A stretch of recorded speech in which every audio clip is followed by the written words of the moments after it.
નમસ્કાર દર્શક મિત્રો, હું છું વાહિદ વસતી અને આપ નિહાળી રહ્યા છો હમ ટીવી ભરૂચ ન્યૂઝ। હવે નિહાળીશું આજના મુખ્ય સમાચારો।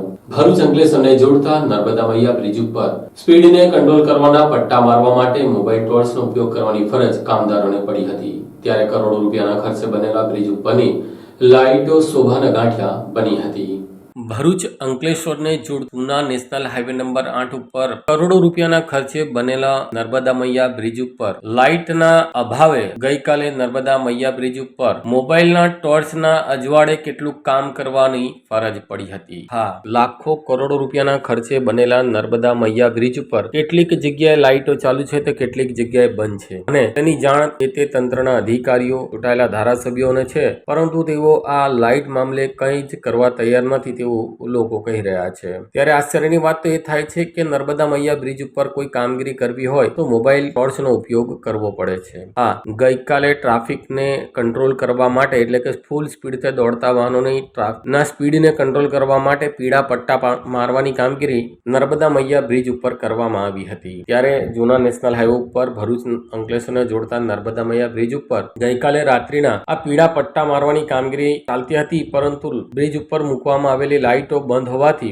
જે કામ કરી રહેલા કર્મચારીઓ કે કામદારોએ મોબાઈલના ટોર્ચથી રોડ પરની લાઇન લેવલ, એટલે કે પટ્ટા પાડવાની ફરજ પડી હતી। એટલું જ નહીં પણ વાહન ચાલકોને દૂરથી જ લાઇટ દેખાય અને કામગીરી ચાલુ છે તે માટે મોબાઈલ ટોર્ચનો જ ઉપયોગ કરવામાં આવ્યો હતો। આમ સ્પીડ કંટ્રોલ કરવા માટે પીળા પટ્ટા મારવાની કામગીરીમાં મોબાઈલ ફોનના ટોર્ચ લાઇટનો ઉપયોગ કરવામાં આવ્યો હતો અને કામદારો દ્વારા મોબાઈલ ટોર્ચ સાથે રાખી હાથ હલાવી ટ્રાફિક મેનેજમેન્ટ કરતા નજરે પડ્યા હતા। અતિ આધુનિક રીતે બનતો આ દેશના બ્રિજો ઉપર જો કામગીરી કરવા માટે ટોર્ચનો ઉપયોગ કરવામાં આવતો હોય તો સરકાર જે કરોડો રૂપિયા ટેક્સના વસૂલ કરે છે તે ક્યાં નાખે છે તેવો પણ સવાલ ઉભો થયો છે। નર્મદા મૈયા બ્રિજમાં જ્યાંથી શરૂ થાય છે અને જ્યાં પૂરો થાય છે તે બંને તરફે અમુક જગ્યાએ રોડ પર, એટલે કે બંને વચ્ચે લાઇટો, ડિવાઈડર પર મૂકવામાં આવેલી લાઇટો કેટલીક વખતે ચાલતી નથી તો કેટલીક વખતે ચાલે છે। ત્યારે જો આ બ્રિજ અને તેના ડિવાઈડર પર મૂકવામાં આવેલી લાઇટો બંધ જ રાખવાની હોય તો સોલર લાઇટનો ઉપયોગ કેમ સરકાર કરતી નથી? છાપરા પાટિયાથી લઈ ને ભોલાવ સુધીના આ બ્રિજ ઉપર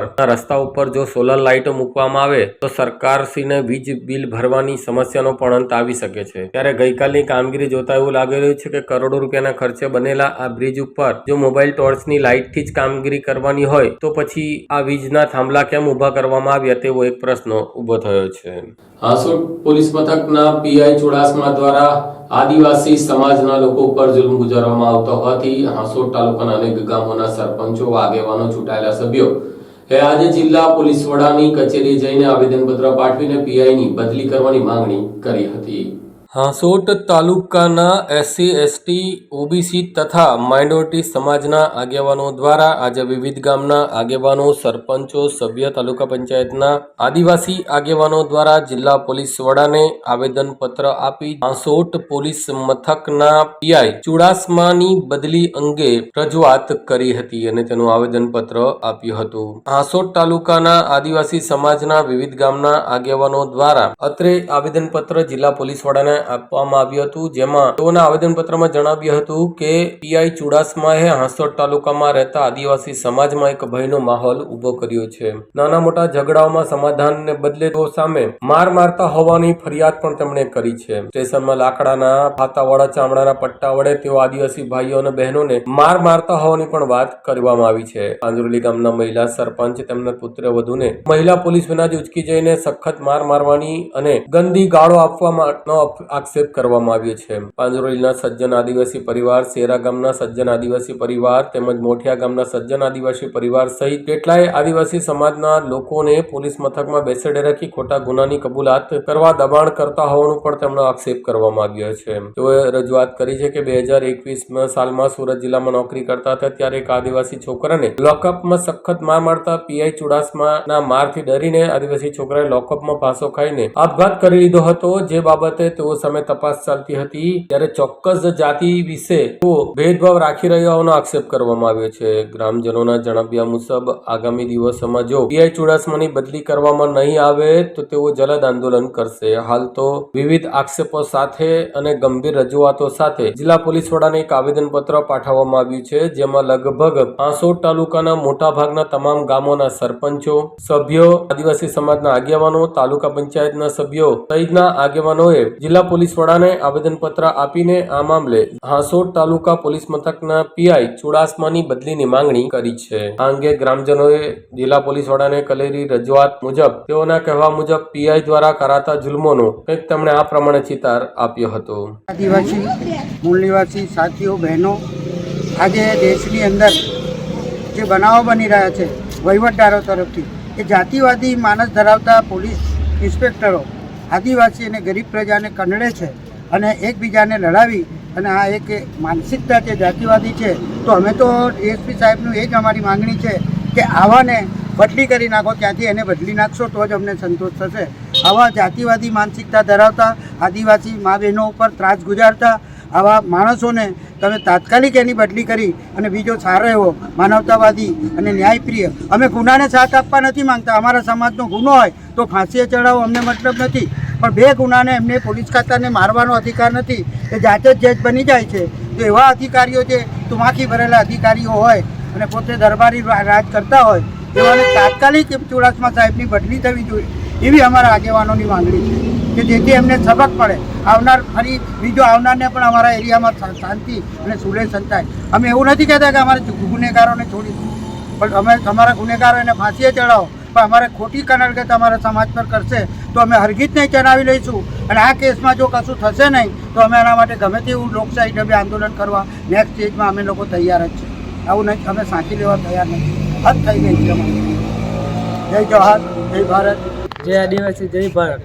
હાંસોટ તાલુકાના પીઆઈ ચુડાસમા સાહેબ જે અમારી આદિવાસી પર અત્યાચાર કરે છે અને અમરતભાઈ દલસુભાઈ વસાવાને 8 થી 9 પટ્ટા મારીને જીવ બચાવવા માટે જે કોળા કાગળ પર સહી કરી અને ત્યારબાદ સરપંચ વનિતાબેન રમેશભાઈ વસાવા પાંજરોલી ને એવા મારા ઉપર રમેશભાઈ એમને ખોટી રીતે મહિલા પોલીસ વગર આવીને લઈ ગયેલા અને ત્યારે એમને સામે કરીને અમે પરિવારે વાત કરી કે ભાઈ તું અરજી કેવી રીતે કરી? તો એ અમરભાઈ એવું કહે છે કે મેં કોઈ અરજી કરી નથી, મને મારીને અરજી કરાવેલી છે રમેશભાઈ પર, અને રમેશભાઈને પણ 4 થી 5 પટ્ટા મારી ને અમરતભાઈની વિરુદ્ધ અરજી કરાવેલી છે કોળા પેપર પર.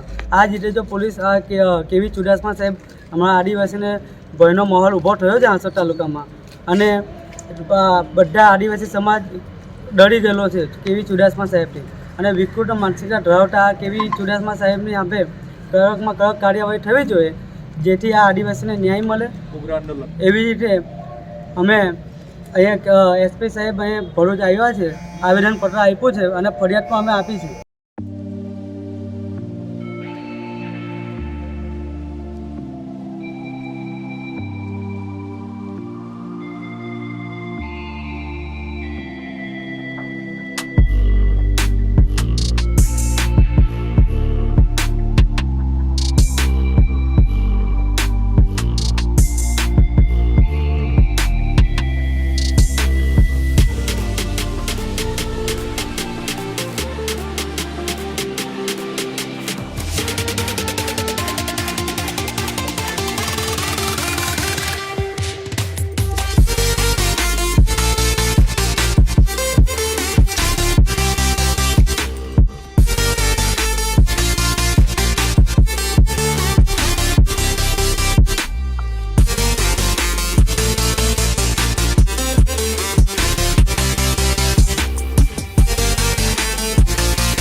અંકલેશ્વરના વાલિયા રોડ ઉપર આવેલ ઓમકાર સોસાયટીના ખુલ્લા પ્લોટમાં એકાએક આગ લાગી જવાની ઘટના બની હતી. જાણવા મળતી માહિતી મુજબ લગ્નમાં વરઘોડામાં ફટાકડા ફોડતા આગના તણખલા ઘાસમાં પડતા આગ લાગી હોવાનું જાણવા મળ્યું છે. અંકલેશ્વર ખાતે લગ્ન પ્રસંગમાં ફટાકડા ફોડતા તેની ચિંગારી ઉડતા ખુલ્લા પ્લોટમાં આગ લાગી હોવાની ઘટના ઘટવા પામી છે. અંકલેશ્વર ખાતે લગ્ન પ્રસંગમાં ફટાકડા ફોડતા તેની ચિંગારી ઉડતા ખુલ્લા પ્લોટમાં રહેલા સામાનમાં આગ લાગી જતા ડીપીએમસીના ફાયર ફાઈટરો દોડતા થયા હતા. અંકલેશ્વરમાં આગ લાગવાના બનાવ જ્યારે સામાન્ય બન્યા હોય છે ત્યારે ગતરાત્રિના સમયે ફટાકડા ફોડવામાં આવતા ફટાકડાની ચિંગારી ઉડતા વાલિયા રોડ પર આવેલ ઓમકાર એક્ઝિટાના ખુલ્લા પ્લોટમાં સૂકા ઘાસ ઉપર પડતા આગ લાગી હતી. સૂકું ઘાસ હોવાના કારણે આગ આગ વિકરાળ સ્વરૂપ ધારણ કરી લીધું હતું. આગની જ્વાળાને લઈને તેની જાણ સ્થાનિક લોકોએ અંકલેશ્વર ડીપીએમસીના ફાયર ફાઈટરને કરવામાં આવતા તેના લાશ્કરો ઘટના સ્થળે દોડી આવી પાણીનો મારો ચલાવી આગને કાબૂમાં લીધી હતી. જોકે આગ લાગવાની ઘટના બાદ કોઈ જાનહાનિ નહીં નોંધાતા સોસાયટીના રહીશોએ પણ હાશકારો અનુભવ્યો હતો. આમોદ તાલુકાના નવા દાદાપુર ગામ ખાતે નહેર ખાતાના અધિકારીઓની આડોડાઈને પગલે ગાબડાઓ નહીં પૂરવામાં આવતા નહેરમાં છોડાતા પાણી ગામમાં ફરી વળતા ગ્રામજનોનું જીવન દુષ્કર બની ગયું છે, જેથી ગામ લોકોમાં રોષ જોવા મળી રહ્યો છે. આમોદ તાલુકાના નવા દાદાપુર ગામ ખાતે નજીકમાંથી પસાર થતી કેનાલનું પાણી ગામમાં ફરી વળતા ગ્રામજનોને હાલાકી વેઠવાનો વારો આવ્યો હતો, જેને લઈને ગ્રામજનોમાં રોષ જોવા મળ્યો હતો.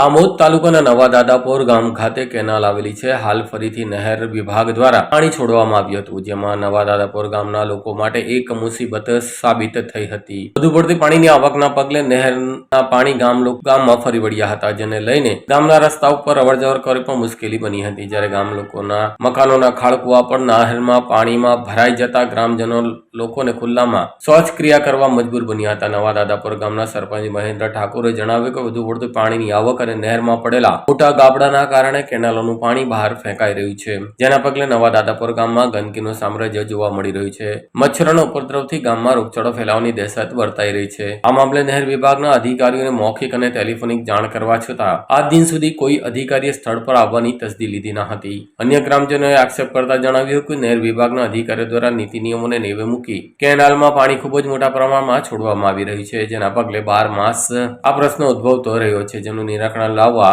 નહેર વિભાગના અધિકારીઓ હંમેશા નિષ્ફળ રહ્યા છે. ત્યારે હાલ તો ગ્રામજનોની સમસ્યાનું વહેલી તકે નિરાકરણ લાવે તેવી લોક માંગ ઉઠવા પામી છે. જોકે છેલ્લા કેટલાક દિવસોથી ગ્રામજનો હાલાકી વેઠતા હોવાથી ગ્રામજનોમાં પણ રોષ જોવા મળી રહ્યો છે.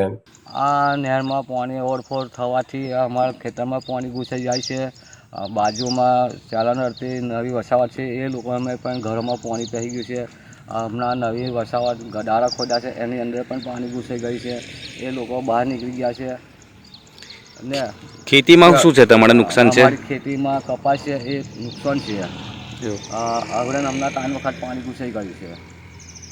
તમે રજૂઆત કરેલી છે? અને અમે રજૂઆત કરેલી છે, 2 થી 3 વખત રજૂઆત કરી છે કે આ ચાલાન તમે આવો ને જોવો ને પછી અમને કહો.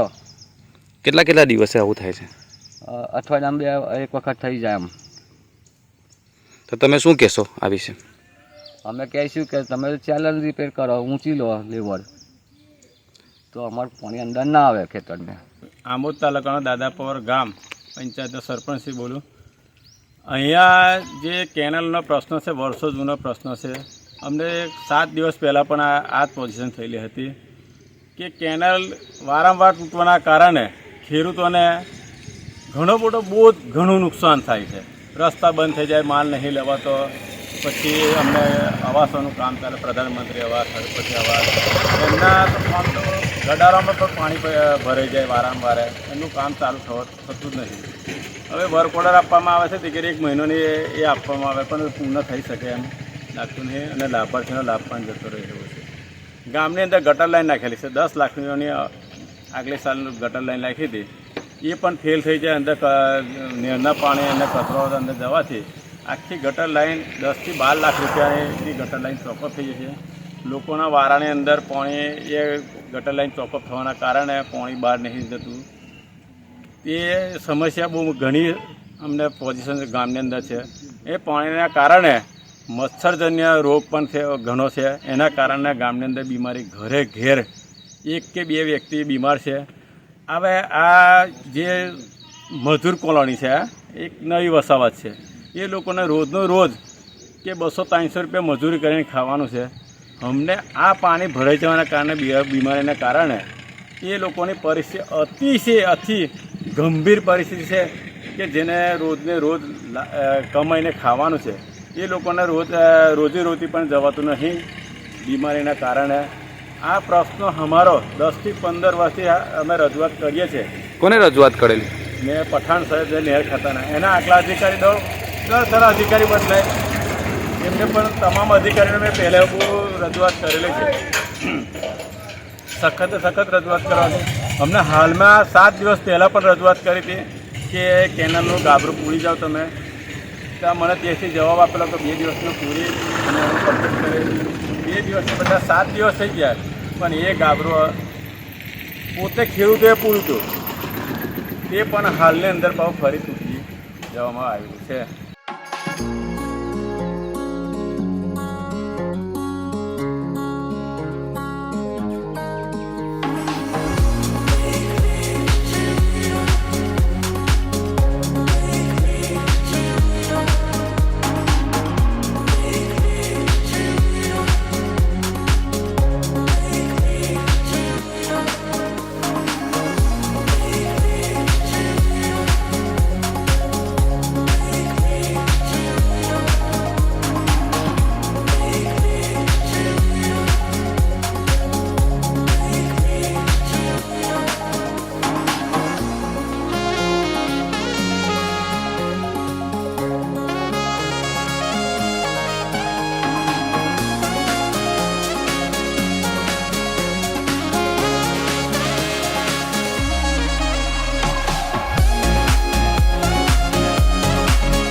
ભરૂચ હાઈવે ઉપર અસુરિયા પાટિયા નજીક ખાલી ગેસ બોટલો લઈને જતો ટેમ્પો એકાએક પલટી જતા વાહન ચાલકોના જીવ તાળવે ચોંટ્યા હતા. ભરૂચના નેશનલ હાઈવે ઉપર રાંધણ ગેસ બોટલો ભરેલો ટેમ્પો પલટી જતા દોડધામ મચી હતી. જેમાં ટેમ્પો ચાલકને ઇજાઓ પહોંચતા 108 એમ્બ્યુલન્સ મારફતે હોસ્પિટલમાં ખસેડવામાં આવ્યો હતો. આજરોજ વહેલી સવારે નેશનલ હાઈવે નંબર 8:45 ઉપર મુંબઈ તરફથી આઈસર ટેમ્પો રાંધણ ગેસના બોટલો ભરી વડોદરા તરફ જઈ રહ્યો હતો. ત્યાં દરમિયાન અસુરિયા પાટિયા પાસે અચાનક પલટી જતા હાઈવે ઉપર ગેસના બોટલો ફેલાયા હતા. જોકે ગેસના બોટલો માર્ગ ઉપર પડતા જ અન્ય વાહન ચાલકોમાં દોડધામ મચી હતી અને વાહનો થંભાવી દીધા હતા. આ ટેમ્પો રસ્તા વચ્ચે પડતા ટ્રાફિક જામના દ્રશ્ય સર્જાયા હતા. ઘટનાની જાણ નબીપુર પોલીસ મથકને થતા પોલીસ કાફલો ઘટના સ્થળે દોડી આવ્યો હતો. પોલીસે અકસ્માતમાં ઘાયલ ટેમ્પો ચાલકને 108 મારફતે હોસ્પિટલમાં સારવાર ખસેડ્યો હતો. પોલીસે ક્રેનની મદદથી ટેમ્પોને સીધો કરી રાંધણ ગેસના બોટલોને સાઈડમાં હટાવી હાઈવે ક્લિયર કરાવી વાહન વ્યવહાર પુનઃ કાર્યરત કરાવ્યો હતો. જોકે સદનસીબે ગેસના બોટલો ખાલી હોવાથી મોટી દુર્ઘટના ટળી હતી અને પોલીસ સહિત વાહન ચાલકોએ હાશકારો અનુભવ્યો હતો. ભરૂચના મક્તમપુર ગામ ખાતે આવેલા સિદ્ધિવિનાયક મંદિર ખાતે આજે અંગારિકી ચોથને લઈને વિવિધ ધાર્મિક કાર્યક્રમોનું આયોજન કરવામાં આવ્યું હતું. ભરૂચના મક્તમપુર સ્થિત સિદ્ધિવિનાયક ગણેશ મંદિર ખાતે અંગારિકા ચોથ નિમિત્તે ગણેશ યાગ સહિત વિવિધ ધાર્મિક કાર્યક્રમનું આયોજન કરવામાં આવ્યું હતું. ત્યાં સવારથી જ ગણપતિ દાદાના દર્શન કરવા ભક્તોની કતારો જામી હતી. મંગળવાર અને ચતુર્થીનો તિથિ હોવાથી તેને અંગારિકા ચોથ કહેવામાં આવે છે. આ દિવસે આવતી ગણેશ ચોથ ભક્તો માટે વિશેષ મહાત્મ્ય ધરાવે છે. અંગારિકા ચોથના દિવસે ભરૂચના ગણેશ મંદિરમાં સવારથી જ ભક્તોની ભીડ ઉમટી હતી. અંગારિકા ચોથના દિવસે ધુંધાળા દેવની વિશેષ પૂજા અર્ચના કરી ભક્તો ગણેશજીને પ્રિય એવા મોદક, લાલજા, સૂદ, ગોળ અને પૂજાપા સાથે ગણેશજીની પૂજા કરી હતી. ભરૂચના મક્તમપુર ખાતે આવેલા સિદ્ધિવિનાયક ગણેશ મંદિરમાં પણ પૂજા અર્ચના સહિત વિશેષ ધાર્મિક કાર્યક્રમનું આયોજન કરાયું હતું. આજે સવારે ગણેશ યાગ રાખવામાં આવ્યો હતો, જેમાં 5 યુગલો બેસી પૂજા અર્ચના કરી હતી. આજના શુભ દિવસે ભગવાન ગણેશજીની પૂજા કરવા વહેલી સવારથી જ ઉમટેલા ભક્તોએ પૂજન અર્ચન કરી પ્રસાદી મહાપ્રસાદી સાથે ભક્તિસભર માહોલમાં અંગારિકા ચોથની ઉજવણી કરી હતી. આજે ગણેશ જયંતિ છે, અંગારકી ચતુર્થી છે અને સિદ્ધિવિનાયક મંદિરે ગણેશ યાગનો પ્રોગ્રામ રાખેલો છે. જેના માટે આજે યજ્ઞ રાખેલો છે. સાંજે 5:30 વાગે નારિયેળ ઉમવાનો ટાઈમ છે. સૌ ભાવિક મિત્રોએ, ભાવિક ભક્તોએ આજે સિદ્ધિવિનાયક મંદિરે આવી યજ્ઞમાં સહકાર આપવામાં ઘણી ખુશી. અંકલેશ્વરના મીરા રોડ ઉપર આવેલી સોસાયટીમાં રહેતા યુવાને યુવતીને લગ્નની લાલચ આપી ભગાડી જવાની ઘટનામાં નોંધાયેલી પોલીસ ફરિયાદને પગલે પોલીસે યુવાનને યુવતી સાથે ઝડપી લઈને યુવતીને પરિવારજનોને સોંપ્યા હતા. જ્યારે યુવાનની ધરપકડ કરી તેની પૂછપરછ હાથ ધરી હતી. અંકલેશ્વરમાં સગીર વયની યુવતીને લગ્નની લાલચ આપી ભગાડી જનાર યુવાનને જીઆઈડીસી પોલીસે ઝડપી લીધો હતો. બનાવની મળતી માહિતી મુજબ અંકલેશ્વર જીઆઈડીસી પોલીસ વિસ્તારમાં એક સગીર વયની દીકરીને અલી અસગર ઉર્ફે આયરન જલાલુદ્દીન શાહ રહેવાસી આઝાદનગર મીરાનગર પાસે સારંગપુર અને મૂળ રહેવાસી મસૂરગંજ થાના જહાંગીર કમાલપુર આંબેડકર નગર યુપીનો યુવાન પ્રેમજાલમાં ફસાવી લગ્નની લાલચ આપી તેને ફસાવીને અપહરણ કરી લઈ ગયો હતો. તે બાબતની ફરિયાદ જીઆઈડીસી પોલીસ મથકમાં નોંધાઈ હતી. તારીખ 26ના રોજ નોંધાયેલી આ ફરિયાદને ધ્યાનમાં લઈને પોલીસ અધિકારી બીએન સગર સહિત પોલીસ સ્ટાફના આ મામલે તપાસનો દોર શરૂ કર્યો હતો અને તેને ઝડપી લેવાના ચક્ર ગતિમાન કર્યા હતા. જેમાં અલી અસગર ઉર્ફે આયરન જલાલુદ્દીન શાહનો પોલીસના હાથે ઝડપાતા તેને જીઆઈડીસી પોલીસ સ્ટેશન ખાતે લાવી આગળની વધુ તપાસ હાથ ધરી છે. આ સાથે હમ ટીવી ભરૂચના સમાચાર પૂર્ણ થાય છે. આવતીકાલે ફરી મળીશું. ત્યાં સુધી રજા આપશો. નમસ્કાર.